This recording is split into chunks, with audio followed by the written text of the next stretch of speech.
बुढ़ापा जवानी खत्म कर रहा है। ओह, कितनी गर्मी है। सुनीता अपने घर में प्रवेश करती है। बैंक का काम निपटना था, सो जाना पड़ा, वरना इतनी गर्मी में नेवर, कहती हुई सोफे पर कुछ समय के लिए आंखें बंद कर पड़ी रही। क्षणिक विश्राम कर वह जैसे ही पानी की बोतल ले पानी पीने ही वाली थी, उसकी नज़र डाइनिंग टेबल पर रखे पतीले पर पड़ी जिसमें छाछ रखी थी। बस पारा गर्म हो गया। पति को कह गई थी कि मैं बैंक जा रही हूँ, आप नाश्ता कर छाछ फ्रिज में रख देना, किंतु पतीला जस का तस वहीं रखा था। पति पर गुस्से की फुहार। आपको मैं कहकर गई थी कि छाछ फ्रिज में रख देना, गर्मी का दिन है, खट्टी हो जाएगी। उसकी झुंझलाहट चालू थी। एक काम नहीं होता। उसके पति रमेश 60-70 पार करने वाले हैं। बुढ़ापे की बहार उस पर पत्नी के गुस्से की फुहार कुछ उग्र होते हुए शयन कक्ष से बाहर आकर हर वक्त किट किट, अगर छाछ बाहर पड़ी रह गई तो कौन सा गुनाह हो गया। जब देखो तब मेरी कमजोरियां गिनाने में लगी रहती हो। सुनीता चुप हो जाती है। चूँकि इसी में भलाई है, वरना बात बढ़ जाएगी। शाम को बेटी, जो शादीशुदा है, पास में ही रहती है, प्रतिदिन ऑफिस से आकर उनकी तबीयत की खोज खबर ले लेती है और वहीं से अपने घर चली जाती है। उसके आते ही सुनीता ने सुबह की कहा सुनी की चर्चा की कि तेरे पापा सुनते ही नहीं, मैं कहाँ कहाँ पहुँचूँ। बेटी ने प्यार से कहा, मम्मी खट्टी छाछ ही कढ़ी बना लेना। सुनीता हंस पड़ी और कहने लगी, वो तो अब मैं कर ही लूँगी। दूसरे दिन खाने की टेबल पर सुनीता ने जब खाना परोसा, रमेश ने कहा, वाह कढ़ी बनी है, मज़ा आ गया। चटकारे ले लेकर उन्होंने खाया। शाम जब बेटी आई तो उन्होंने कहा, तेरी माँ ने बहुत अच्छी कढ़ी बनाई है, तू भी थोड़ा खा ले। उनका वह निर्दोष और निर्मल मन देख सुनीता सब भूल गई। रात सोते वक्त सुनीता के पैर में दर्द होने लगा।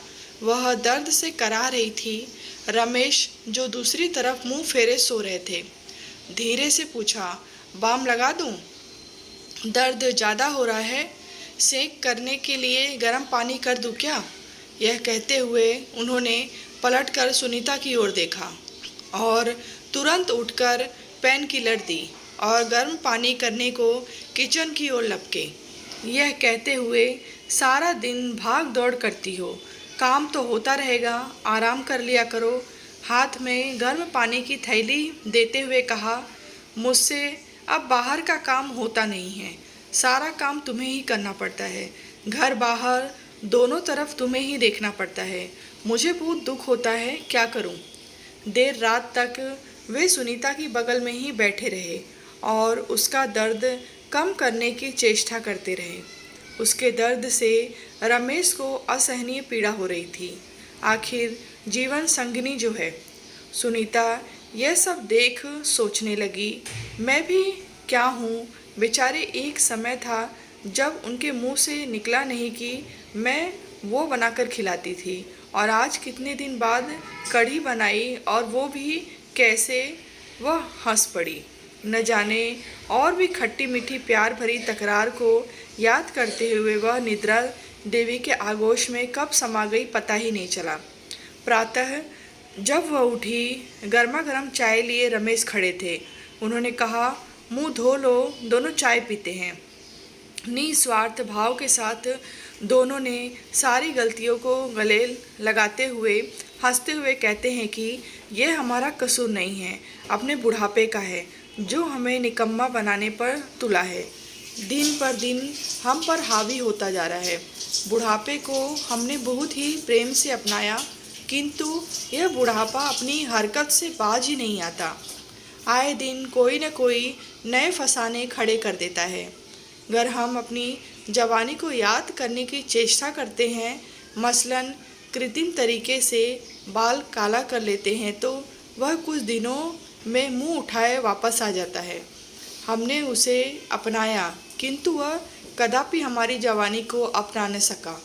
बुढ़ापा हमसे सब छीन रहा है, हमारा शरीर निष्क्रिय हो रहा है, हमारी सारी इच्छाएं, भावनाएं, संवेदनाएं सभी धूमिल कर रहा है, किंतु फिर भी उसे मान सम्मान, इज्जत सब चाहिए।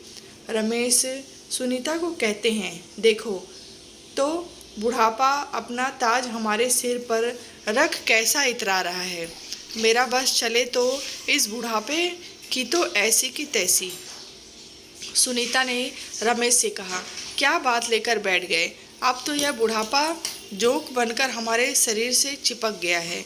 अब तो यह जब तक शरीर रूपी चक्की में टाँके हैं, हमारी छाती पे मूंग दलते रहेगा। यह सुनकर रमेश खिलखिलाकर हंसने लगे और सुनीता भी हंस पड़ी। आखिर उन्होंने बुढ़ापे को अपने पर हावी जो न होने दिया, वरना यह बुढ़ापा तो द्वंद्व ही करा देता। कहानी आपको कैसी लगी है कमेंट बॉक्स में बताएं। कहानी अच्छी लगी हो तो लाइक करें, शेयर करें।